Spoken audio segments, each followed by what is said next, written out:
All right, thanks everybody. So, my name is Jacob.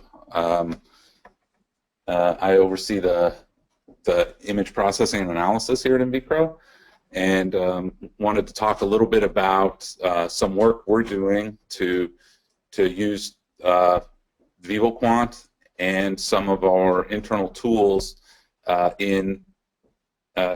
the Clinical Core Lab. So, as I believe was mentioned this morning, earlier this year, we joined forces with M&I down in New Haven, who have just a really broad expertise and a huge amount of experience in translational imaging and also clinical imaging, particularly in neuro trials, early phase all the way through late phase.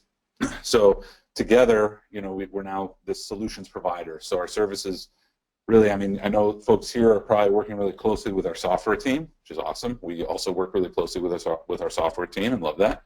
But we also offer a lot of services from preclinical discovery through first-in-human translation to late-phase clinical imaging core lab.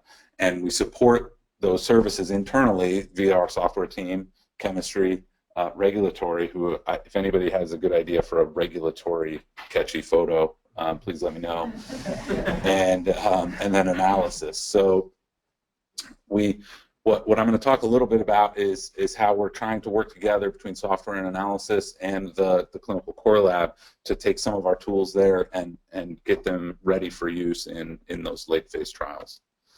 The project I'm going to talk about specifically, or the method I guess I should say, is multi-atlas segmentation. So this is an approach that just generally relies on label propagation and label fusion. So all we mean there is let's say you have sort of a pre-existing set of data, and those data have been segmented. They have some ROIs on them, labels, and then you have a test data set come in, and you want to figure out, all right, how can we take the pre-existing data and map it to our test data set, and then how do we take the pre-existing ROIs and also map those over and then combine them in some way that we automatically segment structures of interest from our test data set. So what do we need to do that? Our main prerequisite here are data sets and ROIs that are representative of the study population. I make that last point just because you can imagine if you build up your reference library full of data from healthy volunteers, and then you get a test data set in from a subject who has some sort of pathology, then you may have some problems. So you want those to be representative of the study population, and then also you need some good image co-registration tools, which is a prerequisite that we have through VEVO. So one of the disadvantages of this approach is that it does require upfront image segmentation. You can't start a new study and get that first data set in and be ready to push it through unless you have a pre-existing library of data sets with ROIs already on them. Now, it may work that those come from another study. That could be fine, and we do that a lot, but you do in some way need some upfront image segmentation. The advantages are why we really turn to this method pretty heavily, given the breadth of studies that we have to deal with. It's very flexible across species. It's flexible across image modality, usually CT or MR, but ultrasound, if you have, depending on the nuclear medicine data, it might work there. It's very flexible across regions. Because you're doing that upfront segmentation, you can define which regions you care about, and it's automated. One thing I didn't put on here that I think is sort of neutral is time. It is automated, but it's not the slowest technique in the world, but it's probably not the fastest technique either. So, and some of that you can tune depending on the parameter settings you use. These kind of methods are pretty general. They've been around really early, about a decade ago, but only in the last few years have they really picked up steam. So if anybody wants, these are all well-cited references. The way we've used this tool in the past, for example, are really, what is the classic example for this technique, which is regional brain segmentation. And we've used that for mouse, rats, actually canines, NHPs, and humans. We've extended it a couple times. We actually are trying to get a publication out for a CT-based segmentation of white matter, gray matter, and CSF in the mouse brain.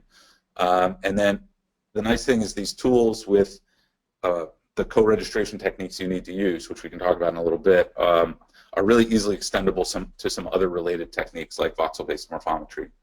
One of my favorite applications for this technique is with whole body non-human primate data, especially for dosimetry, where we have to segment whole organs to try to get % ID values. That can be very time consuming.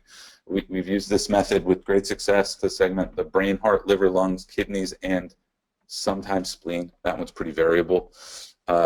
Even if we don't, so one thing that I would point out there is,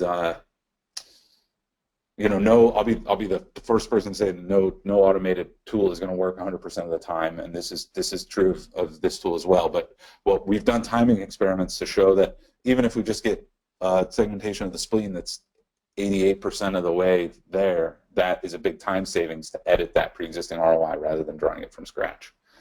And a unique example I liked, and this is one that you know, we heard TJ's name a couple times in the last talk. He worked on this study as well. This was to use these techniques to do volume estimation and voxel-based morphometry in the mouse gastrocnemius muscle, which was challenging. The reason this technique is used for the brain so often is because it's in that nice rigid skull. It doesn't deform. The calf muscle is a whole different story. So there we actually made a specialized 3D printed bed to ensure that the little mouse legs were very consistently positioned. And that's actually generally useful for this kind of method, especially if you want to use it outside the brain. I think most people here who are working with the data have some communication with their laboratory, and I highly recommend that you push for consistent, some sort of protocol for consistent positioning of the animals in the scanner and in the beds, because it's not quite a garbage in, garbage out situation, but it's more of a consistency in. It's going to mean better performance out on the back end of your analysis. Okay, so for the next 2 to 3 hours, I thought we would talk about QA/QC. I wanted to put this up. Actually, initially in the title, it had technical development, because a huge part of the sort of development cycle in getting one of these tools for use in a clinical trial is all the validation, the documentation, making sure your audit trail is in place, QA/QC, training testing. I mean, these are very large undertakings, and we're really fortunate now to be working with a group like M&I who has a lot of experience and all the pieces in place to do this work. I didn't want to just sweep it under the rug. This is something we're working on and addressing all the time. It's just not what we're going to talk about today.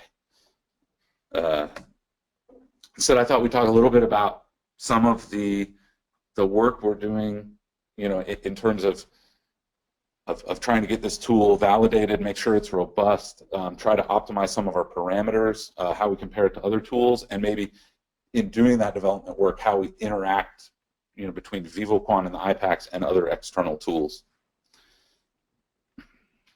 Oh, and also we don't want to think about it, but you know, what are we going to do if it doesn't work?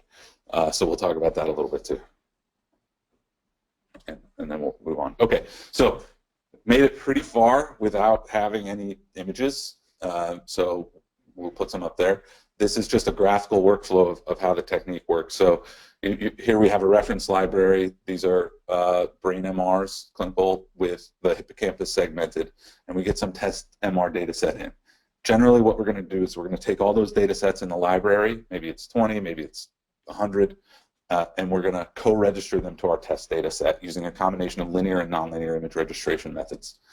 We're then going to take those co-registered data, and we're going to use in some way, we're going to select a subset or all of those registered data sets and combine them to generate some sort of map. Here I've put a probability map, but some kind of map that depicts sort of that we can operate on to eventually get our final ROI.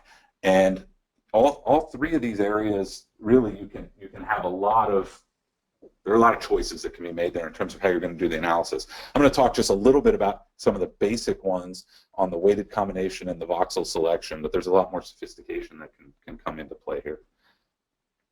So maybe question one. We've got all these data sets co-registered to our test data set, and we want to figure out how are we going to make this probability map, so to speak. So how many data sets should we include, or how should we weight them? And the way I like to think about this is, so let's say that our test image is that little VQ, clearly not at all hand-drawn in VEVOQuant late last night image. And and we have this reference library with 20 data sets that we've already co-registered to the test image. So looking at that, we may want to take a step back and revisit our co-registration function, but let's pretend like this was the best we could do. Now what we want to do is based on those images, we want to somehow sort them based on how well we think they co-register to our test image, and that's what we have on the right side here. So we've now got our co-registered reference library data sets to the test image sorted by how well they registered. You can imagine we want to build up some estimate of that initial image. If we just take the best image, it'll probably do okay. If we then add in another image, which is quite well registered, it's probably going to make our overall probability map or estimate a little better. If we add another one, probably a little better still. But each image that we're incorporating in to this probability map is successively worse. So at some point, you know, if we try to add this in, it's probably not going to do us any good. It's probably going to make our eventual estimate even worse. So this is, I think, kind of an interesting question that we spent a decent amount of time looking at is what are some of the weighting, different weighting strategies you can use for those images, and how many do we want to use? And the answer has been, the numbers have been lower than I would have initially guessed. I mean, for some MR studies, they've been as low as 6. For CT, more like 10 or 12 or 14. And you know, to that end, how do we look at that? So a couple graphs here.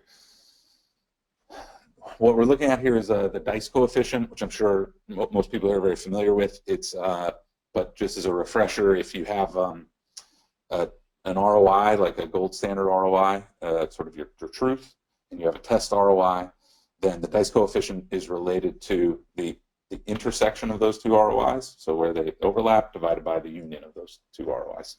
And so if they're perfectly matched, you're going to get a dice coefficient of 1. And so a high dice coefficient is good. And what we're looking at here is N is the number of subjects that we included in this analysis.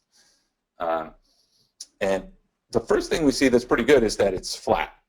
This is relatively flat. This is positive because it means our tool should be relatively robust. If we're optimized at 14 but we pick 12 or 16, we're probably still okay. You can also see, especially in the hippocampus, as we add more and more subjects, our performance is starting to degrade. So this is one thing that we'll look at. And the way this was generated, by the way, is we took our reference library and we do a leave one out analysis. So if you have your whole reference library, you pull out one data set where you already have your gold standard ROIs, and you analyze that one data set with the rest of the data sets in the reference library. And you do that for each of the data sets in the reference library, and you can get estimates on these parameters with error bars. Okay, so let's say that we've pinned this down, and we know we want to use, I don't know, 12 data sets.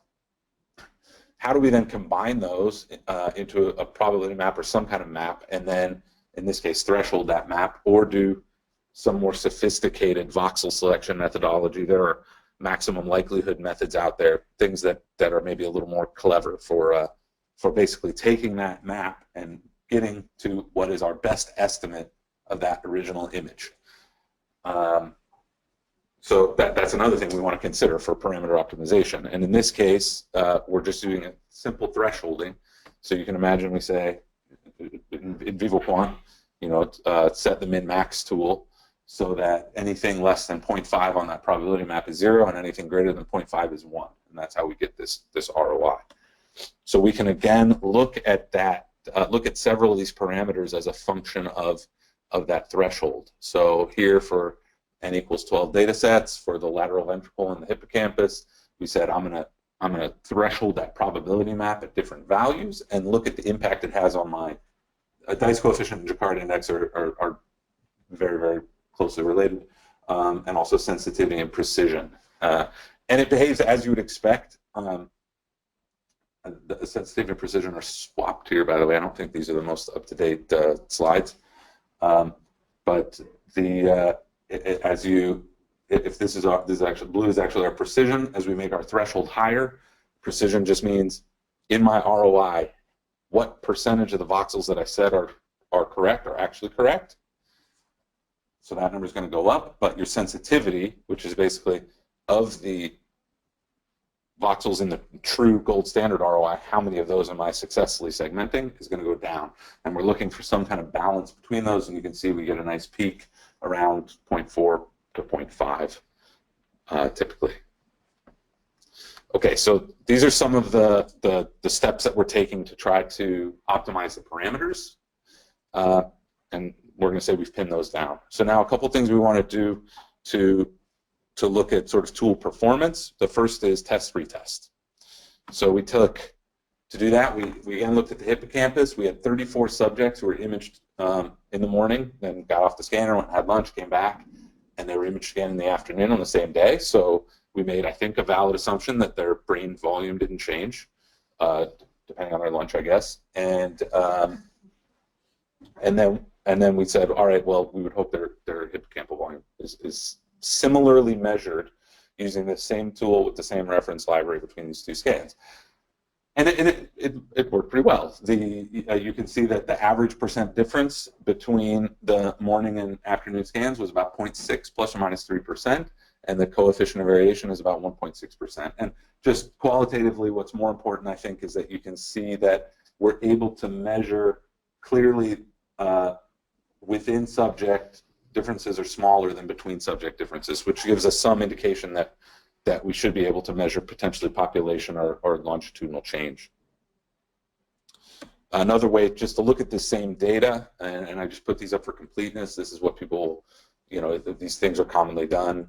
So one is to just look at how well the data, not really so much are correlated as how well they fit a line of unity, and here quite close, 0.96 plus 0.12 slope, and then also a bland Altman plot where we're looking at the mean of the two measurements against the difference of the two measurements, and you can see we're very close to zero with pretty small. This is plus or minus 1.96 sigma standard deviation, 0.15 relative to an estimate of about 2.8. So it was pretty good. So we were great. Test retest is looking good. The next thing we wanted to look at was, all right, we're going to get a real study here with hundreds of subjects imaged over a long period of time. We expect pretty large changes.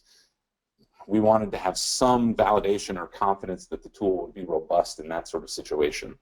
So to that end, we went to the ADNI database, and we also admittedly liked this database because it's publicly available, so we could share the sort of outcome. We grabbed data from 114 subjects. There were 667 data sets. It's a longitudinal study. We took a pretty even mixture of healthy volunteers and then patients with mild cognitive impairment and Alzheimer's disease. Similar ages and sex distributions across the groups. And here we wanted to look at hippocampus, ventricle, and actually we looked at entire brain as well, although I don't show any of that here. Just a note on how the reference library was set up here. Because that could be a time-consuming step. So we tried to tinker with how it was made to see if we could speed it up a little bit. So the first 20 data sets selected at random, but again, to be a cross-section of the population, were manually segmented using a protocol that was approved by, and then the data sets were reviewed by a radiologist. We then took the next 20 data sets and segmented them automatically with the tool using those initial 20, and then manually QC'd those. And then another 20 that were segmented using the reference library of 40 and manually QC'd, all were reviewed one last time, and so we ended up with a reference library of 60 data sets. So just to show a couple images, again, this is, I think, the first spinning image in this whole talk, and the only one maybe. So here, this is for a healthy volunteer, imaged at 4 time points. The green color bar is the probability map for the hippocampus, and the orange is for the ventricles. This subject we didn't see a huge volume change over time, but just things look consistent and look pretty good. Here's just a tile view, again, using VEVO Quant to generate sort of quality control images for the data, and then after we've mapped those to the individual ROIs. So this was done for all of those patients. The next thing we wanted to do was look and see how the data compared with another tool that can do similar processing. from our standpoint, so we looked at the tool against FreeSurfer. From our standpoint, there are a lot of advantages to having a tool in-house that we sort of know how the sausage is made, one, and we have control of the source code for purposes of validation and deployment internally. But we do want to compare to tools that are well known in the field. So the 667 data sets that we pulled down, 441 had a FreeSurfer segmentation. So what we can see here is really strong agreement between the tools, especially the ventricles, kind of an easier segmentation task. The things agreed very well, but the hippocampus clearly a strong performance agreement. And what we're doing now, actually, because this is pretty hot off the presses, is looking at individual data points where we see less good agreement to try to understand, all right, was it us, was it them, what caused potential differences. Okay, so that all went pretty smoothly. Pretty straightforward problem. I did want to mention, what we've done in case. This is another study that TJ was involved in. So here we had a study to segment a bunch of different subregions of the thigh muscle, basically, and we threw everything we had at this to automate it, and it just wasn't working. There were huge intensity fluctuations. The legs were positioned all different sort of angles with big thick slices and lots of compression issues, and it was just it was gnarly. So what we did, and what we do, and in this case we actually had to do this full study manually, but in a lot of cases where maybe we get 98% performance with an automated tool, those last 2% we still have to fall back on basically VQ's 3D ROI tool, which is excellent, and critically appropriate training. So what we're showing here is for this study where, do I have that show up? Yes, okay. So this is an image from VEVO. The level of transparency of each ROI indicates how many of the 4 observers in this inter-observer variability test identified that voxel as belonging to this region, and regions in yellow are areas where observers, at least 2 observers, disagreed on what region that voxel belonged to. Oops. Here, what we're showing is we've removed the voxels where all the observers agreed, and you can see that for the most part it was just in setting the boundaries that there was some disagreement, and a couple areas where maybe this observer thought this belonged to the blue muscle and this observer thought it belonged to the green muscle. The other thing that we found that I thought was nice in this study is we did 2 rounds of segmentation with sort of a training and review step in between. And if we look at precision versus sensitivity for each of the 4 observers, so each color represents a different observer. The circles represent their performance on the first round, and the X's represent their performance on the second round. So we can see that training worked. The observer performance increased for all 4 observers, and the relative sort of agreement between the observers with respect to one another also increased. So, and these numbers are pretty high. 0.97 and 0.97 for sensitivity and precision. 1 and 1 is optimal. It works. It's just slow, and a little painful. There's a lot of beer that has to be rewarded for everybody when they finish this sort of segmentation. Okay, so that's kind of where we are in terms of this tool development. That was mostly to review just how some of the considerations we take into account in trying to move a tool, which some of you have probably used, which is in the VEVO in a certain capacity, and trying to evaluate it fully for the kinds of subject numbers and variability that we would expect in a clinical trial, and then to also start working with our colleagues on the regulatory team to define these processes to make sure we know where they will and or hopefully won't break, so we can start creating the deployed version of this tool that could be used by the clinical core lab.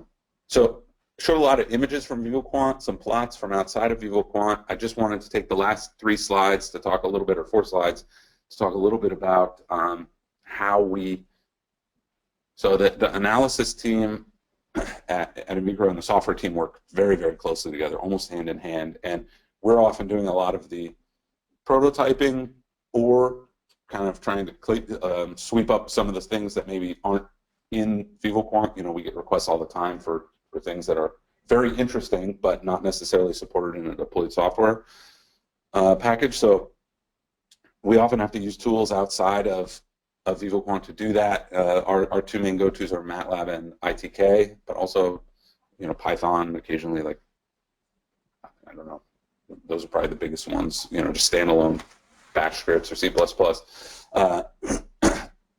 That said, we're still interacting fully with VivoQuant and the IPACs during all this development work.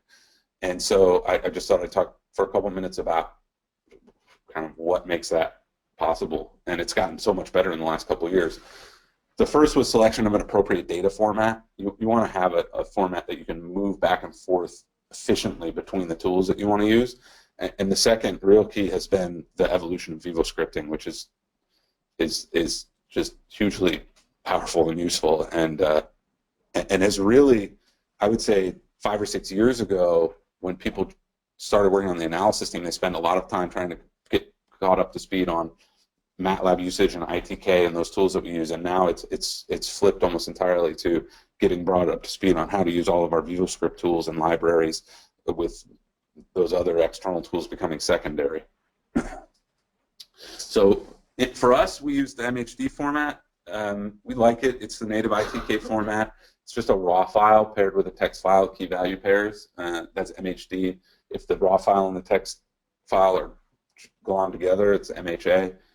VivoQuant supports this format completely. ITK supports this format. It's because it's such a straightforward format. It's generating MATLAB readers and writers is pretty easy. It can be extended because it's just key value pairs. It actually forms the basis of VQ's ROI format, the .RMHA.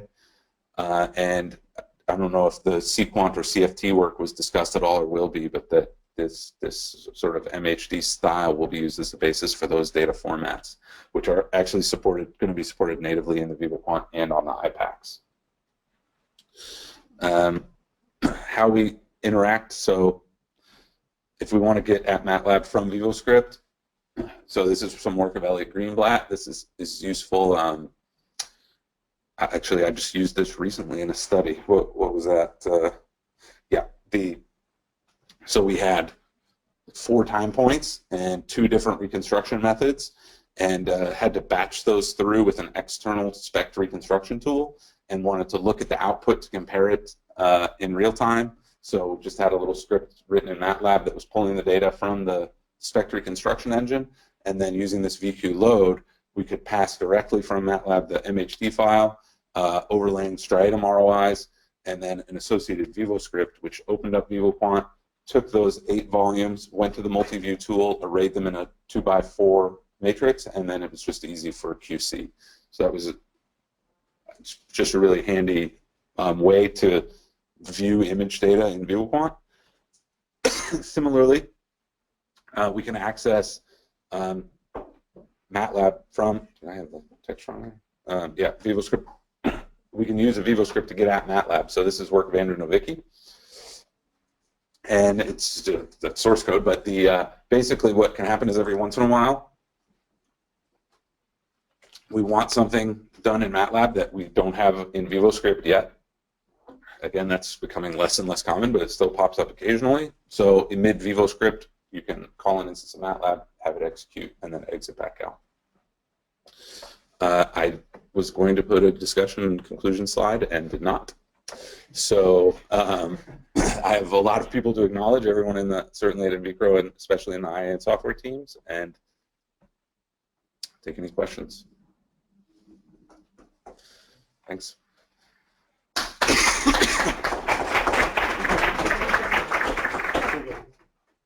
No, I'm okay, thanks. Yeah. Just a quick one.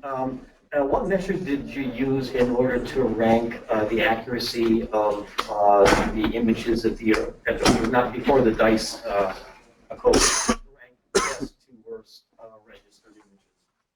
Yeah, so we're usually, we've looked at a few metrics. Either the sort of registration figure of merit, like the mutual information figure of merit coming from the registration. Sometimes we'll look at just assuming the data have been histogram normalized, we'll look at just the mean square error or something like that between, especially if we know enough to know a local region that we care about, we can look at the mean square error or some other similarity metric between the data within that vicinity, and we'll sometimes rank that way. If we, for example, like if towards the edges of the head, we don't care how well they're registered, as long as they're co-registered well near the brain structures we care about, then sometimes we'll use a local similarity metric that way. And have you have you tried this that method on abstract images, or just MR and CT? So far, MR, CT, and a little bit of ultrasound, not directly on nuclear medicine data to date. Yeah. So you mentioned a mix of kind of third-party tools and scripting along with using VEVO software. Yep. What do you see as like the ideal mix between? Does that seem like a good point? Yeah, I think that I think it probably varies a lot from group to group. For us, and also it varies a lot on where you are in the sort of the chain from discovery through later phase work, because when we're just sort of at the very beginning in purely discovery mode, and somebody comes to us and says, we have this new idea, or we read this paper and we want to try it out, it's great to have access to any tool that we want to try to use to solve that problem. But and sometimes that's all it is. Maybe that's a one-off and we're never going to have to do it again. It doesn't really make sense to take the time in that situation to put that functionality into a deployed software like the VEVO Quant. We'll make some internal tools that we have for that study, we document them internally, and we stash them away, and that's great. But what we often find happens is that we'll get a request, and then we get that same request again, or we make a little filter or a function that we realize, oh man, this was useful for this study, but it would be useful for these studies too. Now you're saying, all right, now we should take the time to go talk to Gabe and say, hey, how do we get this into the VEVO Quant so that all of our analysts here and in New Haven and everywhere else can use it? So there's one question online. Yeah. I think this came mostly from your introduction slides. Okay. The question was, I'm trying to phrase it. How do you think inviCRO would be affected by companies like Google and IBM that are getting into the imaging business? And I assume this is more on the services side, but take that. That's interesting. I guess maybe on they certainly have a lot of resources for computing and informatics. I think that a lot of why on the services what sort of makes us that I think would be very hard for them to replicate is the experience that we have, and it's very multidisciplinary. We have a real host of experts. I mean, I don't know how many scientists we have on staff now, 80 or something, from chemistry all the way through the image sciences, which, I mean, they're big companies. They could try to replicate it, but I think it'll take time. Yeah, we see this, we get this question asked a lot, and we see that, these algorithms, and there are great algorithms out there for driving cars or recognizing certain features in images. And they're developing more and more, and they're getting stronger and stronger, but it's only a very small part in the entire workflow that we do from A to Z, from discussing the planning of an experiments to finding references for people, coming up with all the chemistry work, to then at the very, very end, the final results. So I think you need really from the pipeline from A to Z to answer these scientific questions. The algorithm is one crucial factor here, and we are following that, and we're trying to automate things and follow machine learning and things like that. But it's in the work that we do, it's just, I don't know, 10%, I would say, of the entire chain. Yeah, it's a good point also, because and a lot of those tools, they require either huge amounts of images or huge amounts of overhead to make automated and make work robustly, which is great when they do, but not every application sort of a large enough scope to merit that kind of development. And that's something that I don't know that those companies are so interested in getting into, whereas that's sort of what we're happy to help do is, you know, when you just have 6 subjects or 6 animals that you want to image with some very unique study design, we're happy to help figure out how to come up with a solution to handle that. And then also we learned also the hard way that you can never get to 100% whatever you do. So the workflows that we build these days always also allow you to manually intervene, preferably only, you know, in one step, and then you can continue the rest of the pipeline automatically. But you need that flexibility, and that's also an area where I think smaller specialized companies exceed over the large, which are algorithmically might be very strong, but they might not fill the needs. Yeah, we have I didn't have it in this deck, but I have a slide that talks about that, where often for a lot of these kinds of studies, it's not so much a magic segmentation button that's really going to save time or make the study better. It's more having that low-level functionality in the whole data pipeline that's going to make the process efficient and robust and relatively fast, which is what the VEVO One iPads enable us to do, actually. Good. Okay, thank you. Appreciate it.